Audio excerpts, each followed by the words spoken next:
ఈ సెటప్ బాగుందా? మనము కనెక్టింగ్ ద డాట్స్ అని మాట్లాడుకుంటాం. ఎక్కడో ఏదో జరుగుతూ ఉంటే నాకు ఏమిటి సంబంధము అని అనుకోవడానికి ఉండదండి. మీకు ఈ డాట్స్ అనేవి ఎప్పుడో ఒకప్పుడు కనెక్ట్ అవుతాయి. సో ఇప్పుడు మన ప్రధాని మోదీ గారు ఇజ్రాయెల్ వెళ్ళారు. వాళ్ళ పార్లమెంటులో టెర్రరిజం అని మాట్లాడారు.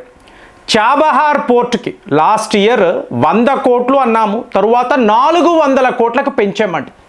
అంటే ఈ పోర్టు మనకి ఎంత ముఖ్యము అని ప్రపంచానికి చెప్పాం. ఇవాళ ఏమైంది? జీరో బడ్జెట్, ఒక్క రూపాయి కూడా చాబహార్ పోర్టు మీద మేము పెట్టాము అని చెప్పాం. సో ఈరాన్ యొక్క ఫారిన్ మినిస్టర్ కూడా ఇది చాలా తప్పు, వీఆర్ హైలీ డిసప్పాయింటెడ్ అని చెప్పారు. ఎందుకు మనం పెట్టలేదు అంటే నిన్నటికి నిన్న వార్తలు మీరు అందరూ వినే ఉంటారు. సడన్గా ఇజ్రాయెల్ వాళ్ళు ఈరాన్పై భీకరమైన దాడులు మొదలుపెట్టారు. యుద్ధము స్టార్ట్ అయిపోయింది. మీకు వరుస పెట్టి మిజైళ్ళు ప్రీయాంప్టివ్ స్ట్రైక్స్ అని చెప్పి ఇజ్రాయెల్ వాళ్ళు చెప్తున్నారు. అంటే ఈరాన్ వాళ్ళు మా మీద యుద్ధము ప్రకటించబోతున్నారు, మా దేశంపై దాడులు చేయబోతున్నారు. దానికి ముందుగానే అంటే మోసాద్ ఇచ్చిన ఇంటెలిజెన్స్ ఇన్ఫర్మేషన్ ప్రకారము మేము ఈరాన్పై యుద్ధము ప్రకటించాము.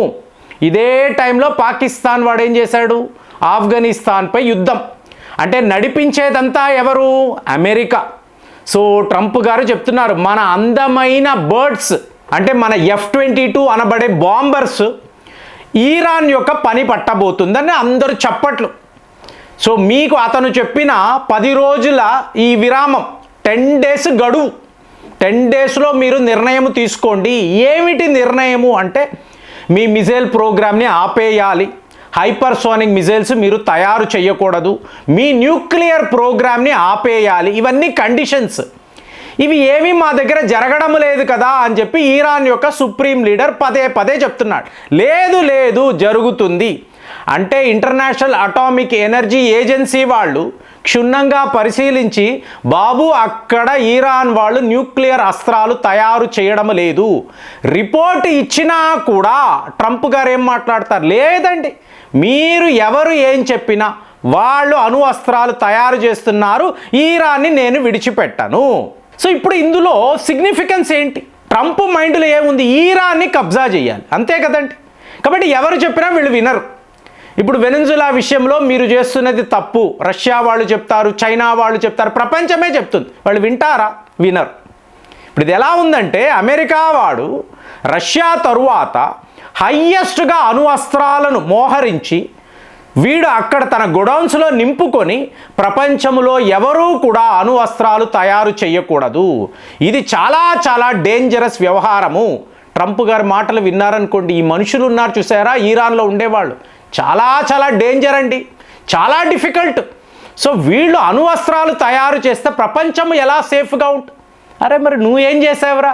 అవన్నీ అడగకూడదండి, తర్కము ఆలోచించకూడదు. ఇక్కడ అమెరికా ఏం చెప్తే అదే రైట్. సరే, ఇప్పుడు ఈరాన్ని వీళ్ళు టార్గెట్ చేశారండి. వీళ్ళ ఉద్దేశం ఏమిటి అంటే రీజిమ్ చేంజ్. 32,000 మంది మీకు అనవసరంగా చనిపోయారు. అంటే వాళ్లకు శిక్ష వేసి సుప్రీం లీడర్ శిక్షించి మానవ చరిత్రలో అతిపెద్ద తప్పిదం చేశాడు. కాబట్టి ఇతను ఈరాన్ పాలకుడుగా ఉండకూడదు. మంచి విషయమే కదా, మనకు అనిపిస్తుంది మంచి విషయమే కదా. ఇక్కడ ఎలా ఉందంటే ఈరాన్ ప్రజలే ఒక వర్గము అమెరికా రా మా మీద యుద్ధము ప్రకటించు, మా ప్యాలెస్ల మీద బాంబుల వర్షాలు కురిపించండి, సుప్రీం లీడర్ని లేపేయండి, ఏది ఈరాన్ ప్రజలే కోరుకుంటున్నారు. సో అలాంటప్పుడు ఇజ్రాయెల్ వాళ్ళు ఊరుకోరు కదా. ఇప్పుడు బెంజమిన్ నెతన్యాహు ఒక అద్భుతమైన ప్రకటన చేశారు.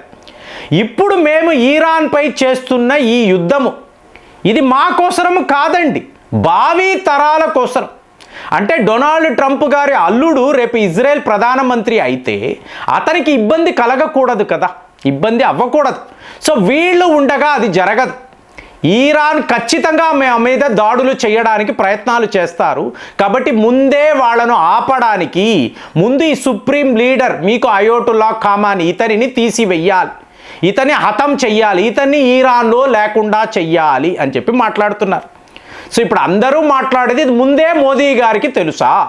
ఎందుకంటే ఈయన ఇజ్రాయెల్ వెళ్ళి వాళ్ళ పార్లమెంటులో హమాస్కి వ్యతిరేకంగా వాళ్ళు చేసింది తీవ్రవాదము, ఈ తీవ్రవాదాన్ని మేము ఖండిస్తున్నాము, కాబట్టి మేము మా దేశంలో తీవ్రవాదుల పట్ల ఎలాంటి ఒక వైఖరిని అనుకరిస్తున్నామో ఇజ్రాయెల్లో కూడా అదే జరగాలి.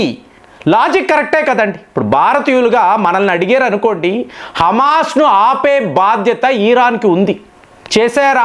POK దాకా వాళ్ళ నాయకులు వచ్చారు, మరి ఆపాలి కదా, ఆపలేదు. కాబట్టి మన వైఖరి మారిపోయింది, మన ఆర్డర్ ఆఫ్ బ్యాటిల్ అనేది పూర్తిగా మారిపోయింది. ఇది మోదీ గారు ఇజ్రాయెల్ వెళ్ళి చేసిన ప్రకటన తరువాత రోజు ఇజ్రాయెల్ ఇరాన్పై దాడులు మొదలుపెట్టింది అన్నప్పుడు ఇది ఒక సడన్గా జరిగిన వ్యవహారం. ట్రంప్ గారు అనిన 10 రోజులు కాలేదు కదండి. మీకు విత్ ఇన్ డేస్ మోదీ వెళ్ళడము, నెక్స్ట్ డే ఇరాన్పై ఇజ్రాయెల్ చేస్తున్న యుద్ధము.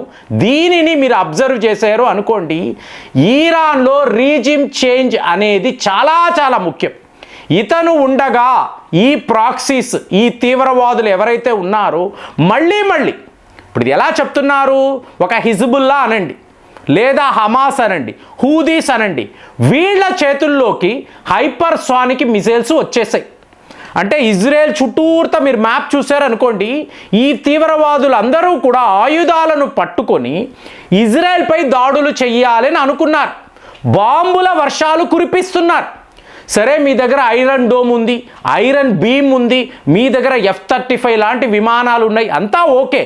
కానీ మీరు ఒక విక్టిమ్గా మారితే, ఇజ్రాయెల్పై ఈ స్థాయిలో దాడులు జరిగితే ఎవరేం చేయగలరు? ఆపాలి అంటే అమెరికా వాడు ఏ స్థాయిలో ఆపగలడు? ఇజ్రాయెల్ చిన్న దేశము.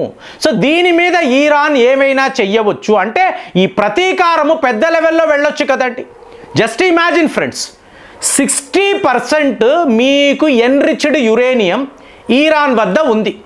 దీనిని వీళ్ళు ఎనర్జీ కోసమే వాడుతున్నామని చెప్తున్నారు. ఓకేనా? ఒకవేళ దీనితో వీళ్ళు అణు అస్త్రాలు తయారు చేసేసారు అనుకోండి, ఒకవేళ సీక్రెట్గా వాళ్ళ టన్నల్స్లో వీటిని తీసుకువెళ్ళి తీవ్రవాదులకు ఇచ్చారు అనుకోండి, ఆ తీవ్రవాదులు ఇజ్రాయెల్పై వీటిని వాడారు అనుకోండి, ఏం జరుగుతుందంటే మీకు వినాశనం, ప్రపంచ వినాశనాన్ని మనం లిటరల్గా చూస్తాం. అంతే కదండి. అందుకే ట్రంప్ అంటున్నాడు, ఇది ఒక ఇజ్రాయెల్కి ప్రమాదము కాదండి, ఇరాన్ వాళ్ళు మా మీద కూడా ఈ పని చెయ్యొచ్చు. వాళ్ళు తలుచుకుంటే అమెరికా మీద కూడా ఇలాంటి ప్రయత్నము చెయ్యవచ్చు. అప్పుడు ఏమవుతుంది? మా అమెరికా ఏమవుతుంది? కాబట్టే వీళ్ళు చాలా ప్రమాదముగా ఉన్నారు. అర్జెంటుగా ఇరాన్ యొక్క సుప్రీం లీడర్ని లేపేయాలి, కొత్త నాయకుడు రావాలి, మేము చెప్పినట్టు వినే నాయకుడు అక్కడ ఉంటే ఇరాన్ అనబడే దేశము మీకు ప్రశాంతంగా ఉంటుంది. లేకపోతే ఇన్వేరియబుల్గా వాళ్ళ మీద యుద్ధము చేసే తీరాలి. వాళ్ళ యొక్క అటామిక్ ఎనర్జీ ప్లాంట్స్ను టోటల్గా మేము డిస్ట్రాయ్ చెయ్యాలి. ఎన్ని బాంబర్లైనా వాళ్ళ మీద వాడతాము, ఎటువైపు నుంచైనా కూడా వాళ్ళ మీద దాడులు చేస్తాము. మొత్తానికి ఇరాన్ అనబడే దేశము ప్రపంచానికే ప్రమాదముగా మారింది అని చెప్తున్నారు. సో మన మిత్ర దేశము అని ఇన్ని రోజుల నుంచి మనం మాట్లాడుతున్నాం. చెప్తున్నా కదా, అక్కడ చాబహార్ పోర్టు మనకు చాలా క్రిటికల్ అండి. ఎందుకంటే మన ఆయుధాలు కూడా అర్మీనియా దాకా వెళ్ళాలి అంటే ఇరాన్ నుంచే వెళతాయి. సో మనము స్పెషల్ వేవర్ కూడా తీసుకున్నాం అమెరికా వద్ద, ఇరాన్ చాబహార్ పోర్టు మాకు కావాలి అని తీసుకున్నాం. కానీ ఇవాళ మోదీ గారు సడన్గా నో అన్నారు, మాకు చాబహార్ పోర్టే వద్దు, 10 ఏళ్ల కాంట్రాక్ట్ మధ్యలోనే మనం వద్దు అని అనుకుంటున్నాం. మరి ఇంత పెద్ద నిర్ణయం భారత్ తీసుకున్న తరువాత ఇజ్రాయెల్ వాళ్ళకు మనం ఫ్రీ హ్యాండ్ ఇచ్చినట్టే, అంతే కదండి. సో వీళ్ళు మాకు కూడా డేంజర్, ఎందుకంటే పొరుగు దేశం పాకిస్తాను. సో పాకిస్తాన్లో తీవ్రవాదము ఇది మంచిది కాదు, నువ్వు ఏది అనుకుంటే అది చెయ్యని మోదీ గారు గ్రీన్ సిగ్నల్ ఇచ్చేసి భారత్కు వచ్చినట్టుగా నాకైతే అనిపిస్తుంది. కాబట్టే ఇప్పుడు సడన్గా ఈ అటాక్స్, సడన్గా యుద్ధం అనేది మొదలైంది. మరి ఇరాన్ ఈ విషయంలో ఇజ్రాయెల్పై ప్రతీకారము తీర్చుకుంటుందా, లేదా డైరెక్ట్గా అమెరికా మీదే దాడులు వీళ్ళు మొదలు పెడతారా? అందరూ ఇదే మాట్లాడుతున్నారు. మరి ఈ యుద్ధము ఎటు వెళుతుందని మీకు అనిపిస్తుంది? కామెంట్స్లో రాయండి. మళ్ళీ వచ్చే వీడియోలో కలుద్దాం. జై హింద్.